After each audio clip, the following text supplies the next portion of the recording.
Muito bom dia, boa tarde, boa noite a todos vocês que estão aqui conectados nesse canal novamente. Vamos falar sobre uma coisa legal. Para quem está muito imerso no mundo do RPG, tem um canal muito conhecido, um canal, né? Uma galera aí, pouca coisa, chamada Critical Role, certo? Critical Role, ele é conhecido por fazer algumas campanhas majestosas, assim, campanhas sensacionais, certo? Tanto que eles estão com temporadas de animações da Vox Machina, Nightingale, não lembro agora o nome. E, cara, eles são sensacionais, certo? Algumas pessoas têm alguns probleminhas com eles, dizendo que eles têm script, que é tudo combinado. O que também não é muito problema, porque eles são showmans, né? Eles têm que ganhar a vida de alguma forma. Mas tem um carinha aqui que tá falando, o RPG Rádio, ele tá falando um pouquinho sobre essas críticas e como que isso tudo funciona em relação a eles. Ele traz algumas informações bacanas aqui, vamos escutar o que ele tem pra falar. Combate, exploração, roleplay, apelação.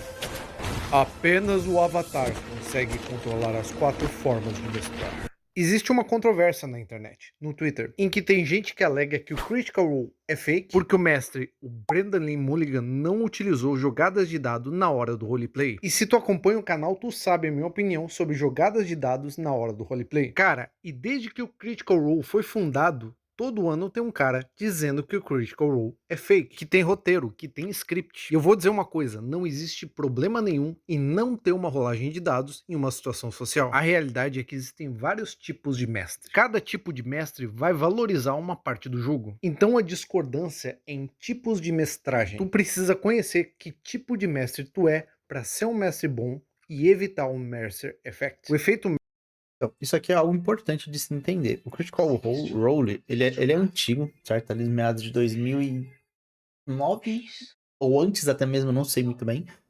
E pelo que eu sei, eu não conheço muito bem eles, né? Mas eu sei que eles começaram com alguns dubladores que eram famosos e inventaram de fazer a campanha e sempre foi fazendo isso, eles foram crescendo e ficaram enormes como são hoje em dia. O ponto aqui é o seguinte, concordo que o fato de você não fazer rolagem durante interações sociais é algo estranho.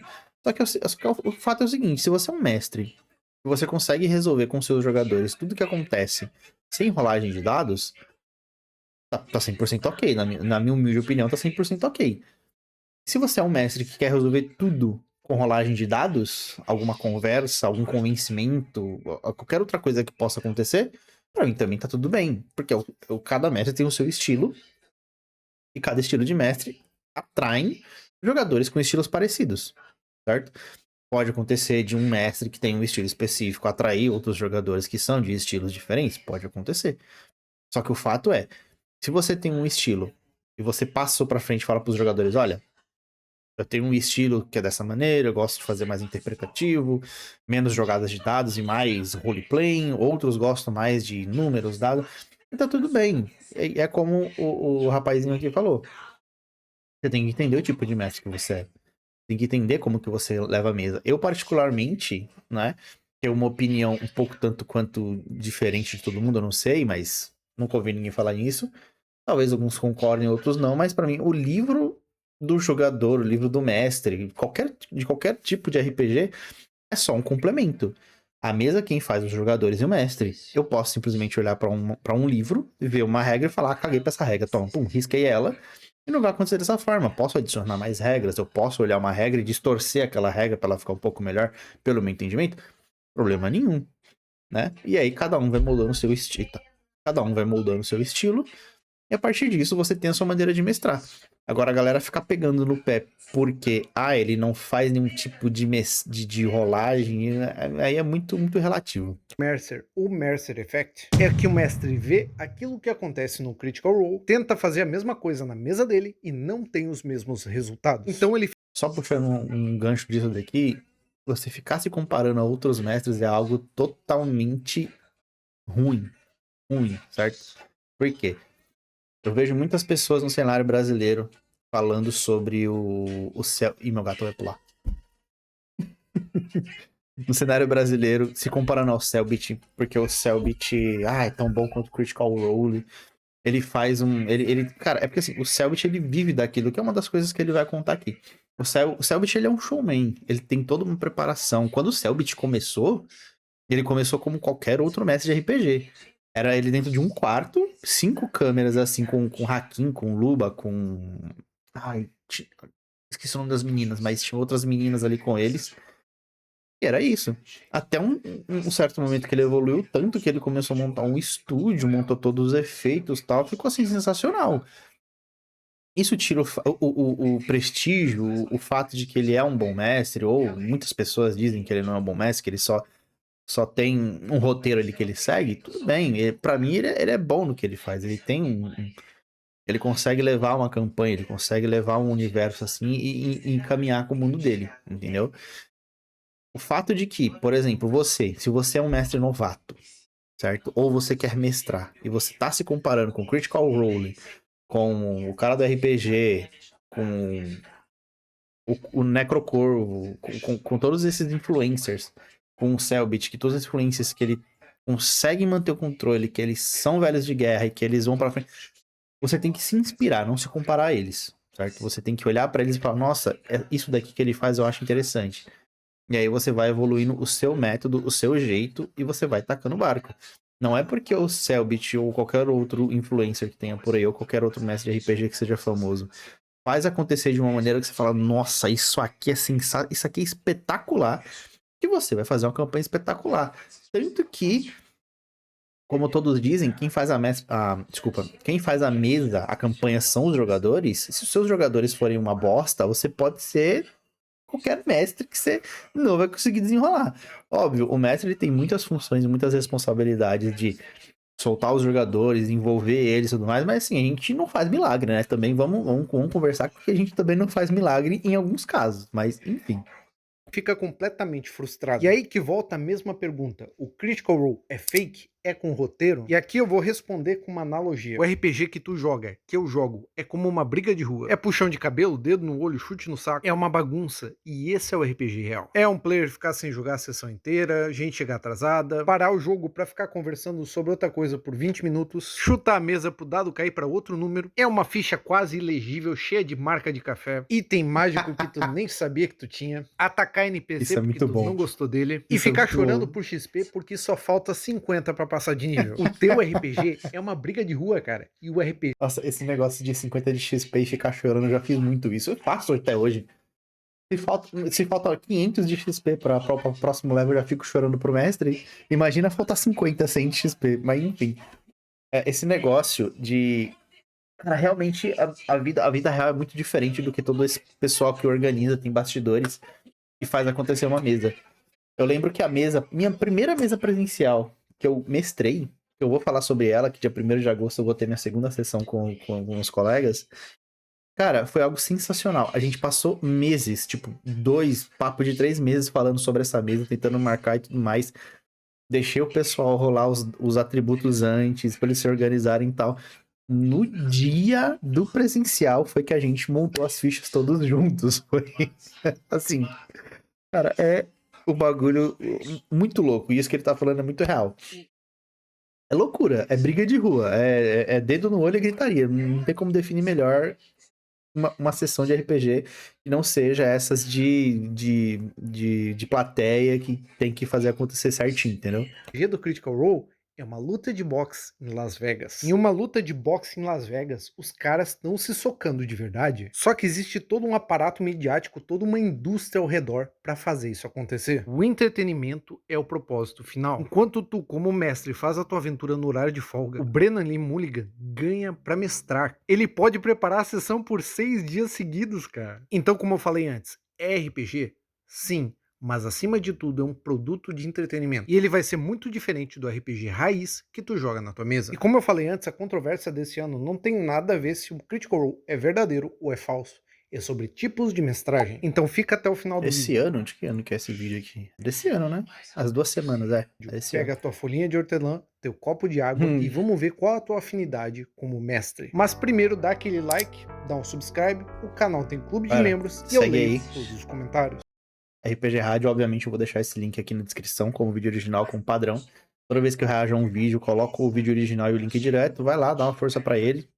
21 inscritos não precisa de tanta força, mas eu preciso de mais força do que ele, mas vamos lá, vamos lá que o conteúdo é bacana.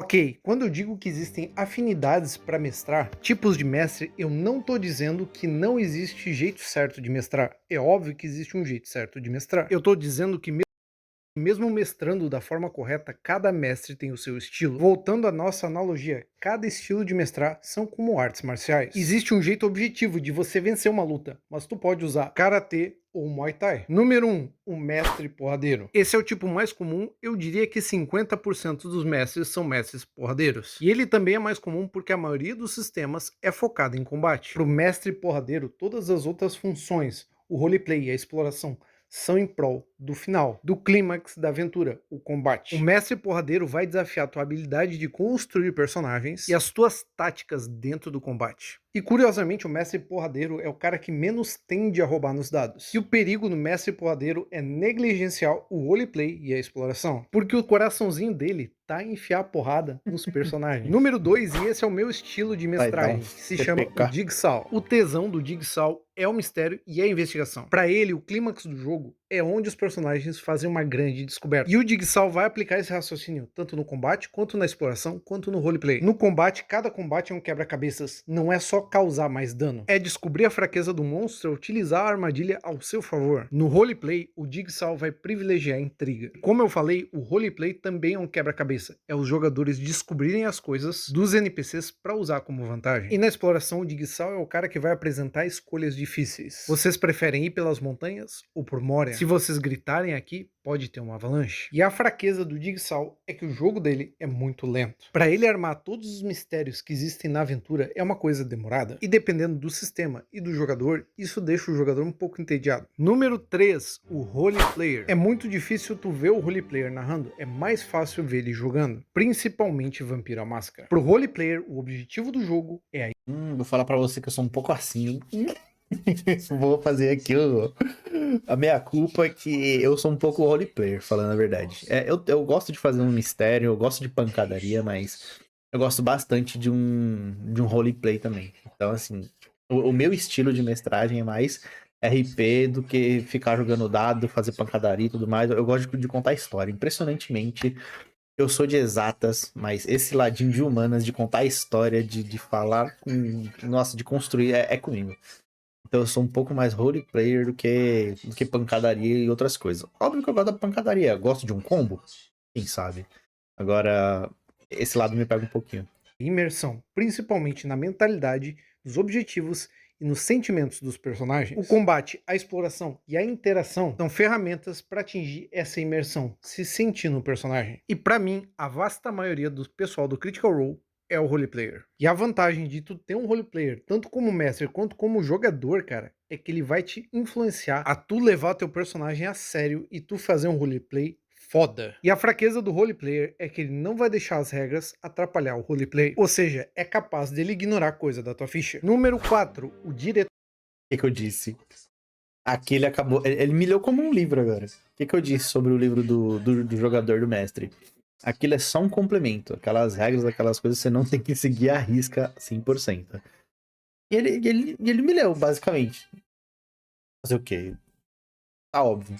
E esse é o único tipo de mestre que eu acho que ele é mais negativo do que positivo. O diretor é o cara que quer contar uma história. O diretor, os jogadores são ao mesmo tempo a audiência e os atores. E assim, se tu tá jogando com um diretor que é bom, tu nunca vai perceber que tu tá jogando com um diretor. Pro diretor, o roleplay, o combate e a exploração são em função da história que ele tá contando. O problema é que a história vem em primeiro lugar. E normalmente o jogador tem que insistir para as escolhas dele terem a devida importância na história. O gameista, e essa é a versão do mestre do advogado de regras. E eu acho interessante que é raro tu ter um advogado de regras mestre, mas eles existem em algum lugar. Cara, tu joga... Vou falar pra você. Se tem uma coisa pior do que mestre, advogado de regras, é jogador. Nossa, jogador, advogado de regras. Se você for um jogador, advogado de mestre, ou desculpa, advogado de regras, por favor, pare agora. É muito ruim quando você, mestre. Ok, não vamos ser ditadores. Não vamos pegar uma regra, olhar pra ela e falar, é isso aqui, pronto, acabou. Óbvio. vão haver durante a sessão discussões sobre, essa regra parece isso. É interpretação, é RPG é interpretação. Sempre vai ter um ponto onde você vai ver uma regra, o jogador vai interpretar de uma forma, você vai de outra, e você vai dar o ponto final de como é aquela regra vai acontecer, mesmo que o jogador te convença de que o que você entendeu não é bem dessa maneira e do jeito que ele tá falando talvez seja o melhor. Perfeito. Só que aquele jogador que acha que livro de regra tá escrito em pedra e tem que ser daquela forma, e o mestre tá falando, não, é dessa maneira. Se o mestre falou pra você assim, olha, funciona desse jeito, e você pergunta, mestre, tem certeza? Porque o livro de regras funciona assim. E ele entende isso e fala que vai funcionar dessa maneira, não discute, só curte o RP, vai embora e taca o game pra frente. Entendeu? Não fica olhando, mas no livro é assim, o nosso. Se você quer ser advogado de regra, quer seguir sempre, some da mesa, sai da campanha e vai buscar outra mesa. Não fica atrapalhando o mestre e nem sendo desagradável com os outros players, porque tenha certeza de que você está sendo desagradável.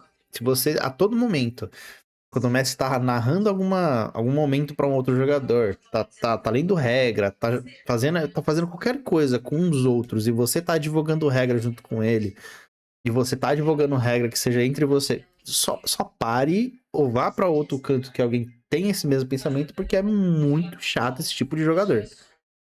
Com gameista é raro e é uma maravilha, principalmente se for uma aventura oficial e uma aventura pronta, porque o gameista simplesmente traduz o livro e põe pra jogar. Ele não adiciona nada, ele não tira nada, tu joga simplesmente aquilo que foi escrito. Qual o objetivo do gameista no jogo de RPG? Que os Encheu o jogadores saco. vençam através das regras, como tá escrito no livro. O maior prazer do gameista é explorar e aplicar as regras do jeito que tem que ser. Então, quando tu termina uma aventura com um gameista, tu sabe que ele não te deu colher de chá nenhuma. E a grande fraqueza do gameista é pensar fora da caixa. Muito mestre gameista acha que fazer o que não está previsto nas regras é o equivalente a trapacear. E vamos ao último mestre, o simulador. Ele é o equivalente ao gameista, só que dentro do mundo do jogo. O roleplay, o combate e a exploração servem apenas para simular o mundo do jogo. O que dá tesão nesse mestre é a lógica interna do mundo e o que aconteceria realmente se os personagens estivessem naquela situação. E para o simulador, a história é uma consequência da simulação. Quando tu joga com um simulador, tu vai encontrar coisas como personagens ficando doentes, um ferreiro levando semanas para fazer uma armadura completa, o clima e o tempo influenciando na dificuldade de uma viagem. E uma das coisas que mais agrada o simulador é o personagem utilizando coisas do cenário para obter vantagens mecânicas dentro do jogo. Um exemplo é usar uma roupa toda branca na neve para ajudar na furtividade. Ou o mago ter uma lista completa dos seus componentes de magia e quantos ele ainda tem. E uma das grandes dificuldades... Esse bagulho de componente de magia é chato. Eu não levo em consideração esse componente, mas enfim. Todo mundo tem um pouquinho de cada daqui, né? Mas cada um puxa mais pra um lado. Eu basicamente puxo muito pro roleplayer, né? Aquele mais gosta do RP e tudo mais. Tem um pouco do simulador, né? Eu gosto de, eu vou fazer tal coisa porque eu quero aproveitar um terreno, eu quero me esconder, que não sei o quê. Leve em consideração o tempo de construção, de farm, de forja, leva um pouquinho, mas eu não sou muito arrisca, mas eu também tenho um pouquinho de simulador no meu perfil. Dificuldades do simulador é querer fazer o roleplay de coisas que não são importantes para a aventura. Um exemplo é se a lenha estava seca ou molhada na hora de fazer uma fogueira. Muitas vezes o simulador vai se apegar aos detalhes. E a maioria dos mestres é uma combinação de dois ou mais desses tipos. Por exemplo, tu pode ter um simulador porradeiro. A gente pode até dizer que eles são mestres multiclasse. E se eu esqueci de algum tipo de mestre aqui, deixa nos comentários. E esse foi um vídeo mais leve só para descontrair, porque na verdade eu tô fazendo dois vídeos. O primeiro vídeo é sobre o sistema de magia em DCC, Dungeon Crawl Classics. E o segundo vídeo é sobre alinhamento barra tendência. Qual é a origem dele? Cara, muito bom o vídeo, gostei pra caramba. Sigam lá, RPG Rádio.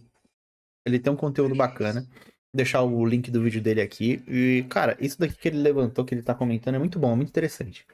Os estilos de mestre, falar um pouco, ele puxou um gancho do Critical Role e tudo mais pra falar dos tipos de mestres, pra entender como é que a gente entende se isso realmente é uma aventura, se é um script, se é uma loucura. Entendo o pessoal que critica, né? Muitas pessoas, só hater mesmo, que não tem o que fazer da vida e vai só criticar o trabalho dos outros. Mas quando você vê um negócio muito bem montadinho, muito bem roteirizado e tudo mais, não parece que as coisas saem do lugar e nada sai do controle, né? Porque o RPG raiz, onde você tem uma campanha, pô, o bagulho simplesmente pode sair do seu controle, você começar a ignorar um monte de regras, só deixar o negócio acontecer, né?